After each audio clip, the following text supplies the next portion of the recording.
Now, today's top stories and Power of 5 weather from News 5. Sponsored by Akron Children's Hospital. Good morning. Today's top story is the Take a Hike historical walking tour back for its 13th season in Cleveland. Yeah, each tour is limited and reservations are required. Spots are available this month and next month. You can find that information right now on our News 5 app.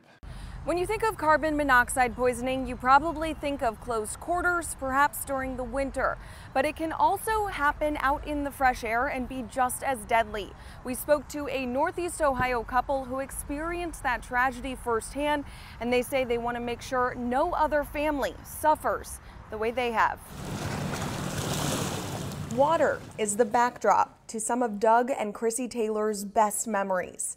And June 30th, 2019 started out as one of those good days. We were boating just as we normally do. The pair brought their sons, 7-year-old Afton and his younger brother, to Salt Fork State Park on the boat Doug inherited from his dad, the boat he had been navigating for decades.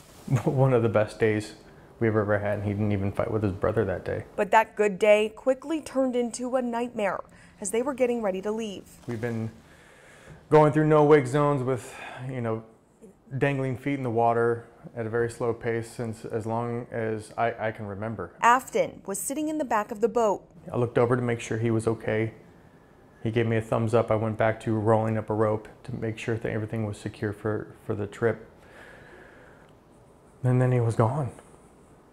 That was the last time I saw him before we had to identify his body. Afton fell off. Officials did not find him until the next morning. His death was considered a drowning. We knew our son could swim. We thought that was very odd. It wasn't until a month later when they found out their sweet and loving little boy actually died of carbon monoxide poisoning. He was gone before he even touched that water. It is an open boat, mid-engine boat, and going at a slow speed. The exhaust is actually underneath the boat, underneath the back deck.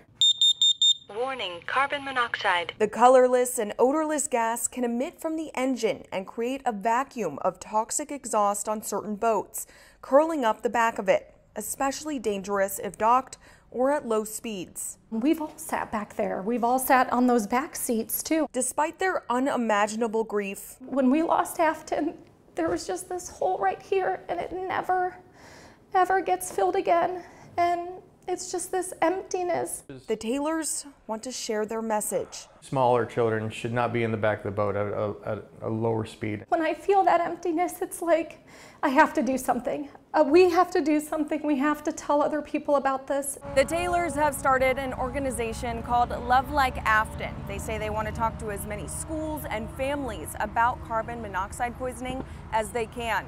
Officials say it is just as important to have a carbon monoxide detector on your boat as it is your house. Reporting for News 5, I'm Jessie Schultz. Sponsored by Akron Children's Hospital.